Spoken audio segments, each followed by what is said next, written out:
Esa noche me despertó un sonido tan pequeño como insistente. Ploc, ploc.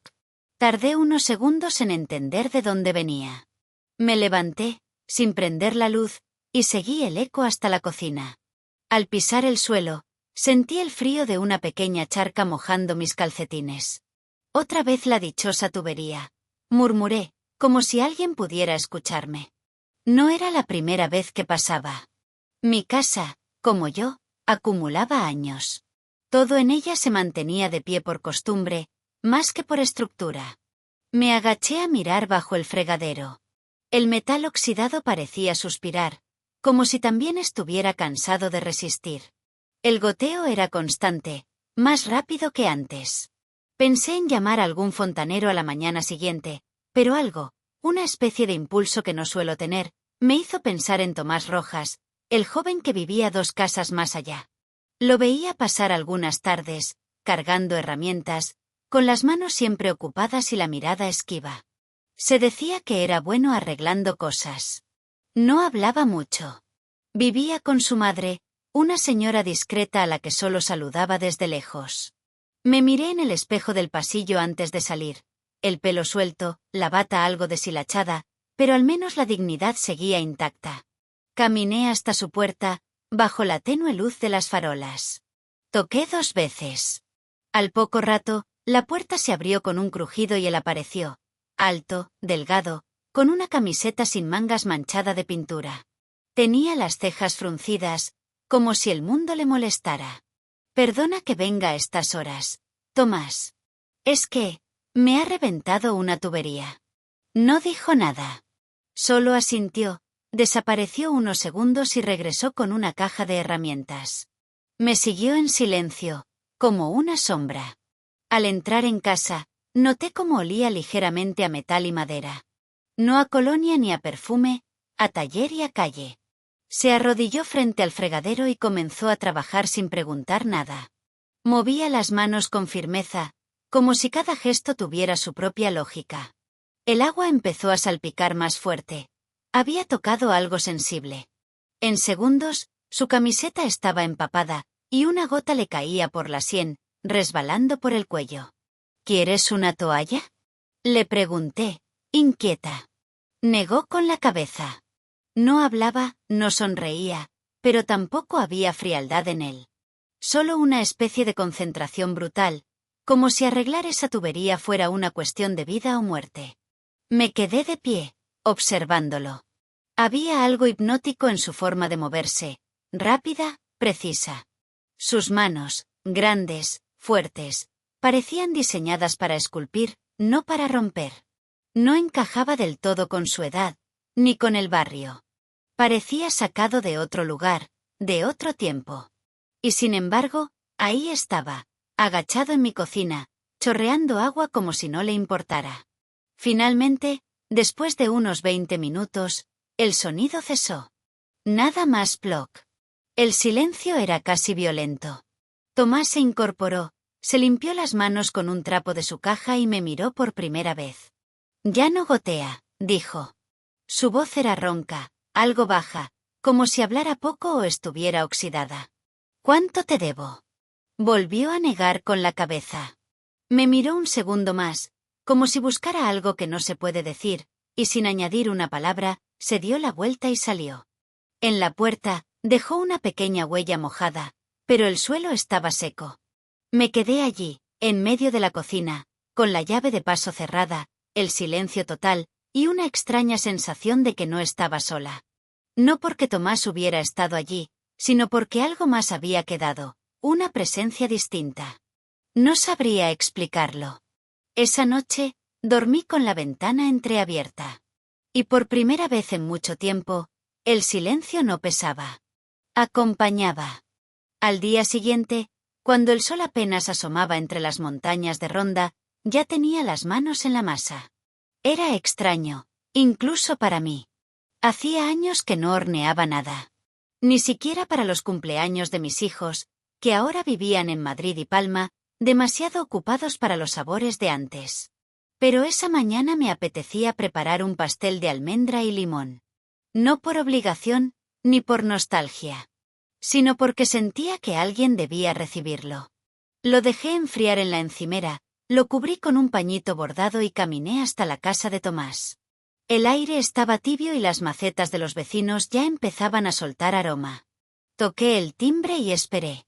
Fue su madre quien abrió la puerta. Una mujer menuda, con ojos cansados y una bata de cuadros. Me miró de arriba abajo con una mezcla de sorpresa y recelo. «Buenos días. Traigo esto para Tomás», dije, sonriendo y extendiendo el pastel. «Por la ayuda de anoche». Ella no sonrió. Tomó el plato con cuidado, como si pesara demasiado, y dijo con voz seca: «Gracias, pero Tomás no. No le gusta recibir visitas». Quise decir algo, pero la puerta ya se cerraba. Me quedé allí un momento, sintiéndome un poco tonta, con las manos vacías y el corazón un poco más liviano de lo que debía. Volví a casa sin mirar atrás. Esa noche, cuando ya había recogido los platos de la cena y me disponía a poner un poco de música, alguien llamó a la puerta. Era él. Sostenía el mismo plato, ahora vacío. No lo miraba directamente, pero tampoco evitaba mi presencia. «Estaba bueno», dijo. Su voz era la misma que recordaba, seca, breve, pero sincera. «Me alegro». Lo hice con almendras del patio de mi hermana. Asintió. Luego señaló el pasillo con la barbilla. Vi que la tubería del baño también está oxidada. «Si quiere, puedo echarle un ojo». Lo invité a pasar sin decir nada más. A estas alturas, ya sabía que con él las palabras eran secundarias. Tomás entró con sus herramientas, como si ya conociera cada rincón de mi casa. Se agachó junto al lavamanos y comenzó a trabajar en silencio. Lo observé desde la puerta. Esta vez, ya no me molestaba su silencio. Era distinto. Casi cómodo. «¿Siempre fuiste tan callado?», pregunté con una sonrisa. Se detuvo unos segundos. Sus hombros se tensaron apenas. Luego dijo: «Antes hablaba más. Cuando vivíamos en Sevilla. Estudiaba ingeniería, pero no terminé». Guardó silencio otra vez, como si eligiera cuidadosamente lo que iba a decir después. «Hubo un incendio. En el taller donde hacía prácticas. Murió alguien. Yo salí, pero desde entonces no todo encaja. No supe qué decir. No hacía falta. Sentí una punzada en el pecho. No de lástima, sino de reconocimiento. Todos cargamos con algo. La diferencia es que algunos lo arrastramos en silencio». Cuando terminó, se levantó, limpió sus manos con su propio pañuelo y se dispuso a irse.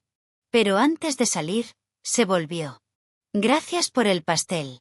Y se fue, dejándome otra vez ese aire extraño, como si el aire de la casa hubiese cambiado. Los días siguientes nos cruzamos varias veces. Al principio, solo gestos, una cabeza inclinada, una mano levantada desde lejos.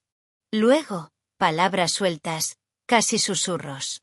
Una tarde, mientras regaba mis geranios, él pasó y se detuvo. Comentó algo sobre el olor de la tierra mojada. Yo respondí. Y sin darnos cuenta, nos quedamos hablando más de media hora, separados solo por el seto que dividía nuestros jardines. Otra tarde, se sentó conmigo en la banca frente a mi casa. Me habló de su madre, que ya no salía, que no soportaba el ruido, y de cómo había aprendido a reparar cosas solo, sin pedir ayuda. Yo le hablé de mi esposo, muerto hace 7 años, y de cómo me dolía ver cómo la casa se apagaba poco a poco sin él. A veces nos quedábamos en silencio. Pero era un silencio distinto del de antes. Un silencio compartido. No tardaron en llegar los rumores. Primero, una vecina que me saludaba con una sonrisa más cortante que costumbre. Luego, otra que dejó de detenerse a charlar. Una mañana, mientras hacía la compra, escuché a 2 mujeres susurrar detrás de mí. ¿Has visto a la Morales? Con ese muchacho. ¡Qué vergüenza! Volví a casa con las mejillas encendidas. Me senté en la cocina, miré mis manos sobre la mesa, y por un instante sentí algo parecido a culpa. ¿Por qué? ¿Por hablar con alguien? ¿Por no estar completamente sola? Pero no dije nada. No respondí. Me limité a levantarme y empezar a cambiar las cortinas. Las viejas, color beige, estaban tristes. Puse unas con flores azules. Luego abrí las ventanas. Luego saqué los libros polvorientos del estante y los ordené de nuevo. Algo dentro de mí también necesitaba orden. Luz. Cambio. En la siguiente tarde, al verlo venir por la calle, no bajé la vista. Lo saludé con una sonrisa. Y él respondió con otra, pequeña, casi imperceptible. Pero real. No lo vi en todo el día. Era sábado, y normalmente, para esa hora, Tomás ya habría pasado al menos una vez por la calle con su caja de herramientas al hombro, o estaría regando el pequeño jardín junto a su madre. Pero ese día, la calle estaba más vacía. Más callada. Esperé hasta la tarde, fingiendo que no me importaba. Me dediqué a pasar un trapo por los estantes, a mover una planta de sitio, a ordenar fotos que ni miraba. Pero el silencio, ese que antes me protegía, ahora dolía. Al atardecer, vencida por la inquietud, salí de casa y caminé hasta la suya. Toqué con suavidad. Tardaron en abrir. Fue su madre, la misma que siempre me recibía con un muro en la cara. Pero esta vez no me miró con distancia. Me miró con cansancio. Está en el hospital, dijo, sin rodeos. Se cayó de una escalera ayer, arreglando el tejado de los Gómez. No es grave, pero se golpeó la espalda. Está en observación. Me quedé en silencio. Una punzada me atravesó el pecho. Algo se me descolocó por dentro. No era miedo. Era otra cosa. Algo más profundo. Como si me hubieran arrancado una parte del paisaje. ¿A qué hospital? Pregunté. No me detuve a pensarlo. Tomé el abrigo, las llaves, y conduje por las curvas de Ronda hasta el centro de salud. No avisé a nadie. No sabía si tenía derecho a hacerlo. Pero fui. Lo encontré en una habitación compartida. Estaba recostado, con un vendaje alrededor de la cintura y el brazo izquierdo rascándose la barba incipiente. Al verme, frunció el ceño. No de molestia, sino de genuina sorpresa. ¿Qué haces aquí? Preguntó, como si la idea de que alguien se preocupara por él fuera ajena. Me acerqué despacio. Me senté en una silla de plástico, incómoda pero necesaria. Vine porque me enteré. ¿Y por qué? Me asusté. Él no dijo nada. Esperó. Me he acostumbrado a ti, Tomás. A verte pasar, a escucharte hablar de cosas que no dices del todo. A que entres en mi casa sin pedir permiso y dejes el silencio lleno. No vuelvas a desaparecer así. No sin avisar. Él me miró. Largo. Como si algo dentro de él también se hubiera aflojado. No respondió con palabras. Solo asintió, y sus ojos, que siempre habían sido como madera seca, por un instante brillaron. Pasaron unos días. Fue dado de alta, con indicaciones de moverse poco, de no cargar peso. Aún así, al poco tiempo, ya estaba otra vez en mi pasillo, con una mano apoyada en la pared y la otra con una brocha. No te esfuerces, le dije. Esto puede esperar. Pero negó con la cabeza. Dijiste que querías pintar la entrada. Pues la pintamos. Y así lo hicimos. Poco a poco, fuimos terminando lo que quedaba por hacer en la casa. Cambiamos marcos, lijamos sillas viejas, colgamos cortinas nuevas.